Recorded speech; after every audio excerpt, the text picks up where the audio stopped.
Hi guys! Good afternoon to everyone. Now is November 15, 2025, Saturday. So happy weekend to everybody. Hello po! Guys, sa video kong to, ipiplex ko ang aking stainless steel na hanging shoe drying rack. Oh, wait guys ha. Ito po siya. Stainless yan ha, shoe hanging drying rack. Oh. Ito po ang itsura niya pag empty siya. Pero kung ginagamit na siya, ito na siya guys. Kung maglalaba tayo ng shoes, tapos ilagay natin sa mainit, ibilad natin sa mainit ang shoes natin. Pero hindi ako naglalaba ng shoes guys ha. Dito sa doorbell namin meron kaming yung dyan, pwede na ihang dyan. Kasi mainit yan. Mainit dyan basta afternoon. At saka ang ginawa ko ngayon guys, nagbrush ako ng sandal ko guys, dalawang sandal ko. Yan. Bumubula, di ba guys?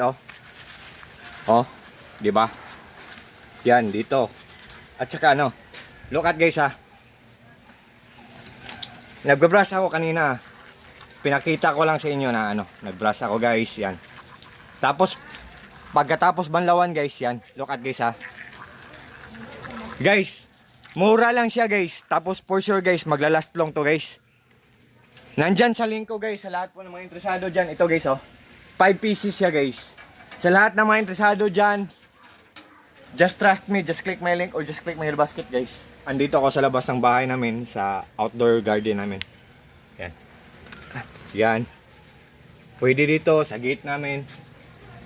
Dyan. Kunin ko lang yan mamaya. Sa gate namin. Tapos doon sa kabilang gate namin. Yan. Itong isa sa kabilang gate namin, lagay ko. May tubig. Wait guys ha. Yan. Di ba? Guys, what you see is what you get. Nothing more, nothing less. Walang labis, walang kulang po. Yan. Yan sa kabila dito. Yan. So, guys, sa lahat po ng mga friends ko dyan, andito po ako sa labas ng bahay namin. Ito ang outdoor garden namin guys. Yan. Yan. May garden kami dito sa labas ng bahay namin. Yan. Ito. So, yan. So, sa lahat po ng mga friends ko dyan, kung naghahanap po kayo ng yung stainless steel na hanging shoe drying rack, especially na sa mga daddies or at saka sa mga mommies, para sa mga babies, sa mga anak natin, kung nag-i-school sila. So, guys, nandyan lang sa link ko. For sure po, hindi kayo mag-regret sa product ko. For sure po, hindi kayo maghihinayang kasi walang masasayang. So guys, sa lahat po ng mga friends ko, thank you so much sa trust po, sa support. God bless us all and that's all. Peace.